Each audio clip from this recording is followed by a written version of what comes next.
Hello, everyone. Hi. I'm Gamer Becka. I'm Gamer Lynn. And we are 10 times 10. So, this will be our third podcast? Third. I don't know why I did two, three. 3 times the charm? Yay. So, thank you guys who has been watching this new format that we're doing on our YouTube channel. Let a friend know if you like our content. Like, share, subscribe. And yeah, thank you. Yeah, and keep commenting. Please keep commenting. Oh my goodness, it's so fun to talk to you guys. You guys are hilarious. Really? All right. Well, we're doing the podcast, so Boop. In doing the podcast, we must have topics. Yes. So, what is on the agenda today? What are we tackling? Today we speak about the blizzard. Le Blizzard? The blizzard. Like the ice cream blizzard? No. Oh, unfortunately. not DQ blizzard? Okay. No, so, I want ice cream. Oh, my bad. Sorry. Fine. There will be ice cream later. I don't. Promise me. Promise. I'm messing myself over now. Now we gotta hurry up and do this podcast so I can go chase down some ice cream. Ice cream. Anyways. So, the company. Yeah, we're talking about the company Blizzard, which, again, when I hear the name Blizzard now and it's not tied to ice cream, it immediately makes me a little sad. Yeah. Because almost every time I hear Blizzard in the news now, it's because somebody has left. Yeah. Or people have been fired. Mm. It's almost never good news now. Yeah, honestly, I can't think of like the last good news that's really come out, like, because even when they were announcing Overwatch 2 and everything like that, then we get the news that the creative director for Overwatch is gone now. Yeah, he's gone now. And it's just like, oh. But we promise you it does not impact the game at all. We are moving forward, which is how would it not, you know? I don't know. You mean to tell me a director can leave a project and it doesn't make like a bump in the road or something, you know?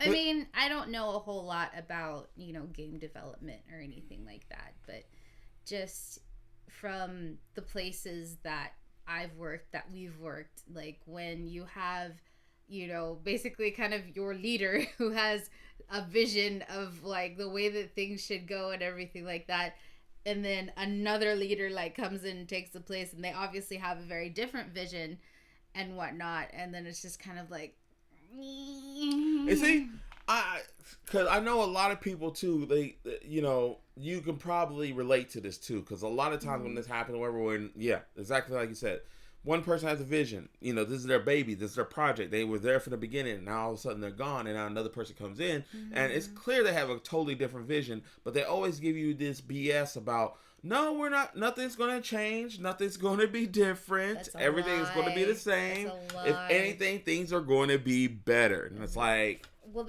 that's insinuating that something's going to change. Like, if you're saying that things are going to be better, they're obviously not going to be the same. Right. And I was saying, they're never going to be the same. Because if it was going to be the same, that person would still be here. Exactly.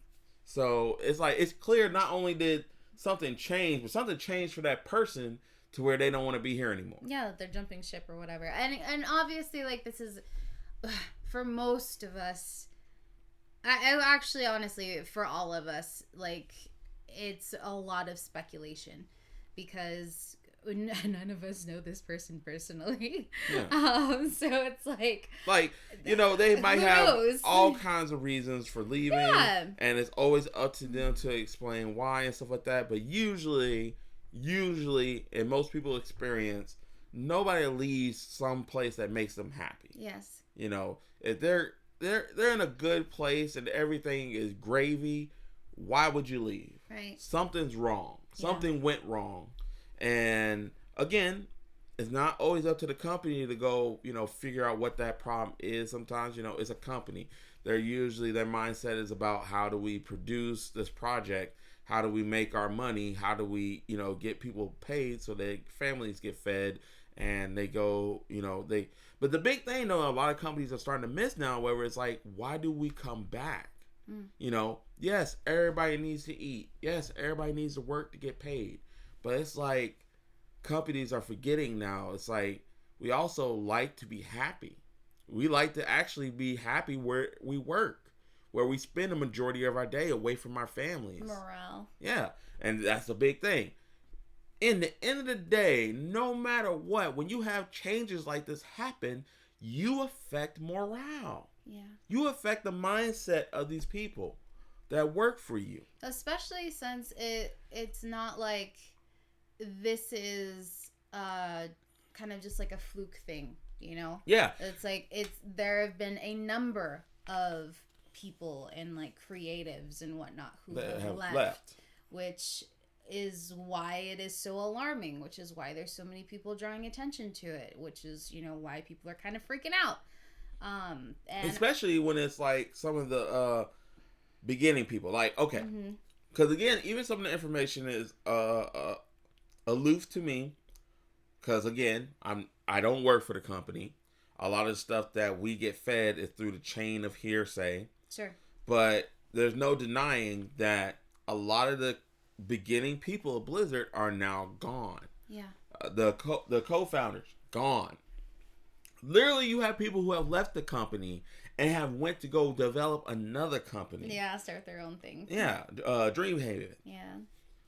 So it's like, it's not like they're just done with the industry, or yeah, like retiring, like, oh, it's safe in your hands now, I'm moving on, which I think would be ideal way for people to pass the baton down, right? But it's just based off of the recent chain of events, it doesn't seem that way. Yeah. And that's really sad. And a lot of it comes from the whole idea of, a lot of this started at the exact point where Blizzard has now tied itself with Activision. Mm-hmm. And again, business is business. A lot of companies do this, however. That's what a lot of companies have done with EA. And some companies have come out better for it. Some companies a little shaky ground. BioWare, not pointing any fingers. Bungie? Bungie is Microsoft. Oh, okay. And even then too, some people, it's like, that's another example too. Some people don't think Bungie is the same since that whole collaboration or acquirement that happened. But literally, I want to say Blizzard to Activision is probably the poster child of being the example of when these kind of acquirements or tie-ins go bad. Or don't, at least to the point where there's not been any good PR behind it. I see. Yeah. There's not been any good stories. It literally has not been any like good well-being between, other than, basically they have one of the biggest IPs in Call of Duty that doesn't seem to be slowing down. But literally on the other end, IPs that were owned and built up by Blizzard have suffered.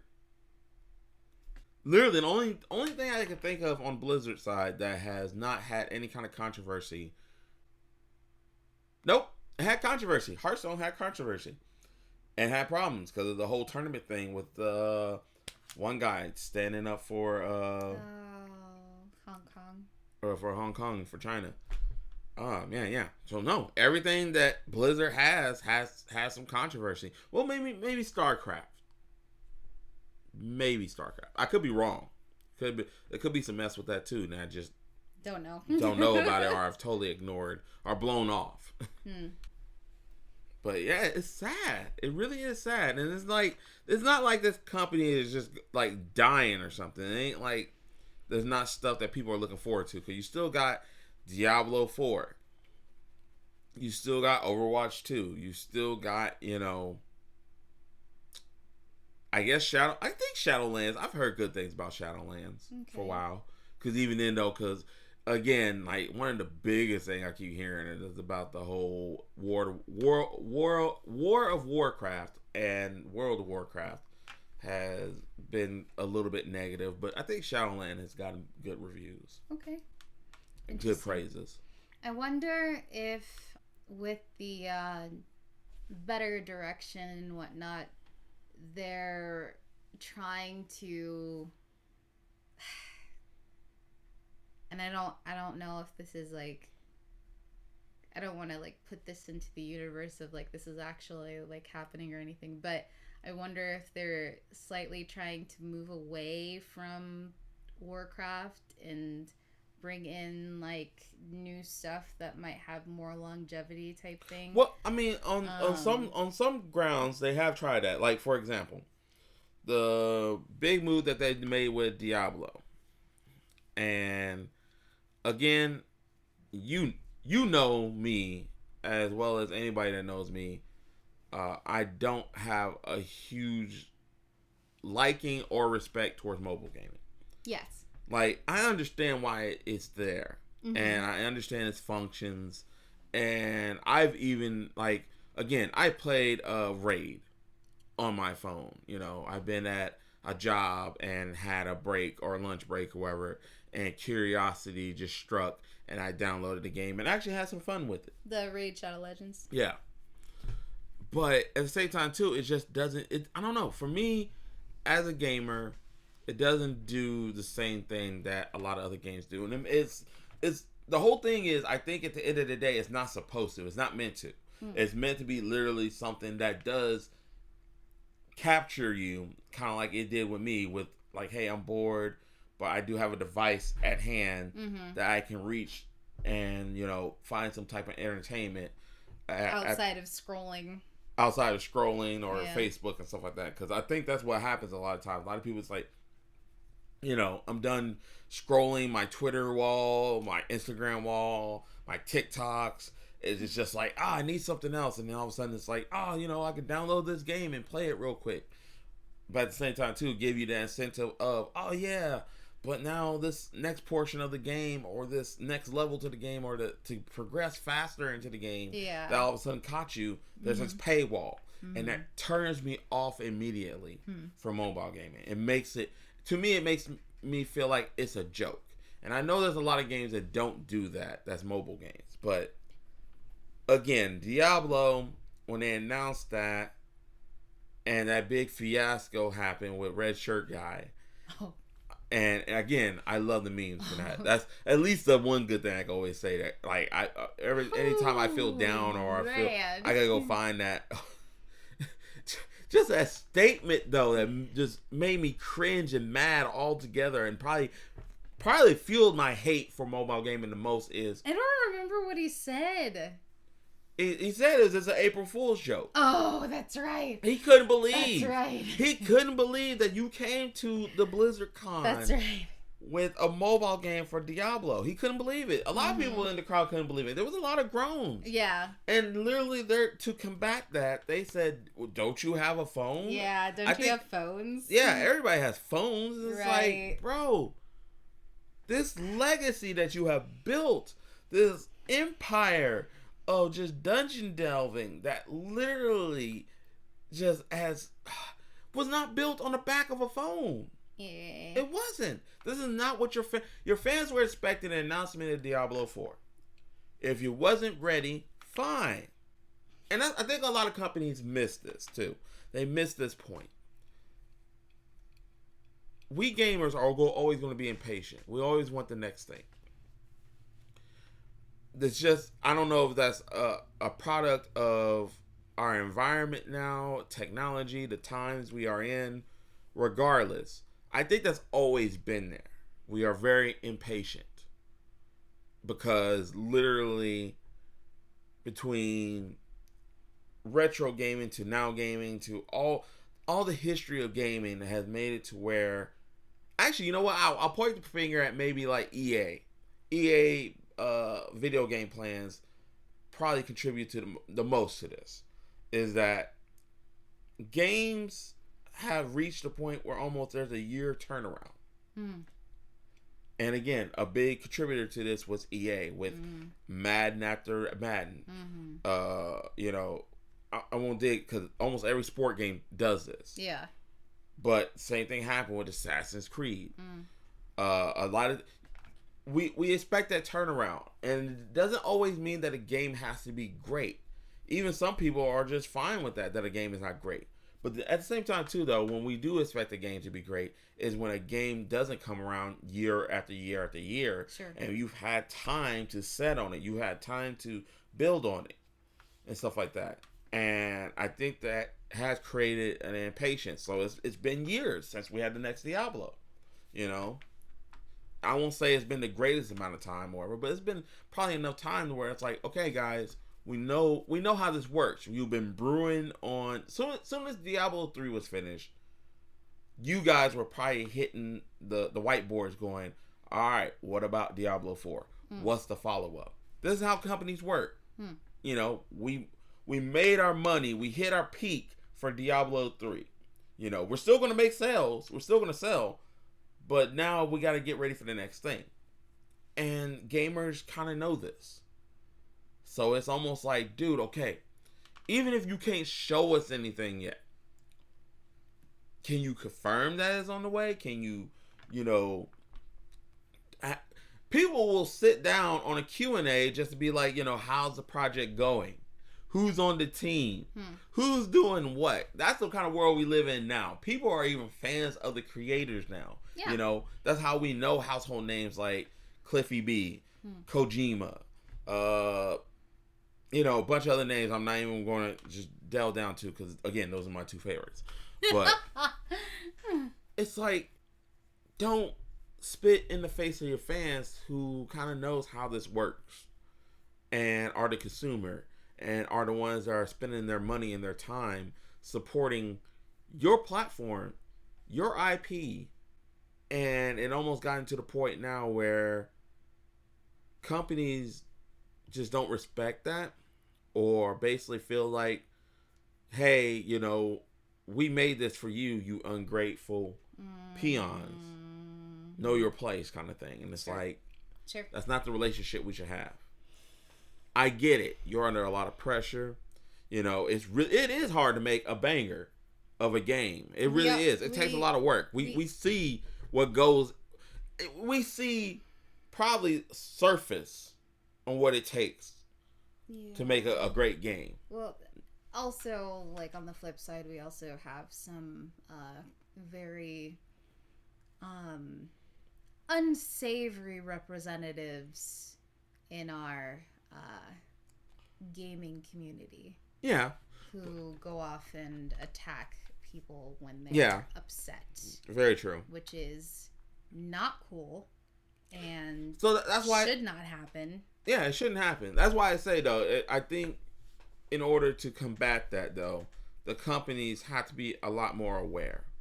Again, just as much as they have the resources to research, how many times I click on an ad about a certain particular thing, or how many times or how many hours I spend in a video game and stuff like that, whatever. There's analysts to say, what's the reaction to certain things or whatever. There's a social dynamic that they know is a business component. They know it. They know, I almost want to say it's not even solely on marketing to figure those things out now. There's probably departments in these video game industries that are just basically there for that whole social component, especially since you have online play for a lot of games now. Almost every game you play now has an online factor to it. Jumping off of that point, actually, of having the social aspect and everything in the companies, something I have noticed is the amount of kind of like social flack like a person or entity company gets, the more it spreads. Oh, okay, so yeah. It's like that whole thing of like any coverage is like good coverage kind of thing. It's true, but it's a lie at the same time too. Because that's the whole thing. That's the problem now. It's like you believe that bad publicity is good publicity because it's publicity. Mm-hmm. Well, you can now see the factor of that is like how bad it can get. Sure. And you can see that it still has a factor, or it hurts people. Mm-hmm. Regardless, especially your developers, especially your people who work hard on it, especially how bad or how severe it can get now. Yeah. Because we're not talking about back in the day where, you know, AOL and stuff like that, where you could just block a person kind of thing. People now can bypass those certain procedures and your security to figure out where you live. Yeah, like your IP address. Yeah, your IP address and stuff. Yeah. Like, this stuff gets very serious now. And I really think that idea of bad publicity is good publicity, that's dead. That had its place in time where technology was so simple, where we didn't rely on it as much, or we couldn't rely on it as much because it wasn't as integrated into our society. We're way past that point now. Now it's any publicity needs to be controlled publicity. Literally.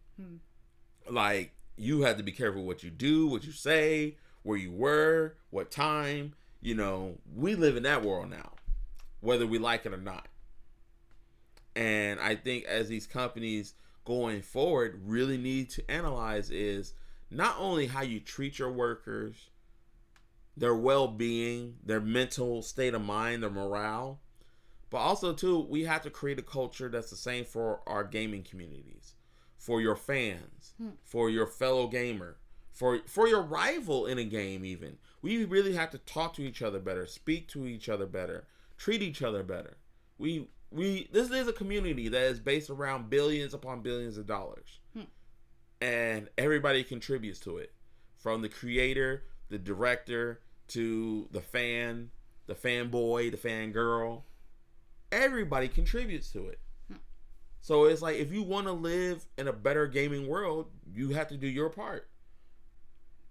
And literally, that's why I feel like with our channel, I want to try to contribute to doing, is developing a better community in which not only as a fan myself, but as somebody who would love to one day be even further involved in the gaming industry, in whatever format I can do, help with that idea, what it can become, what it should become.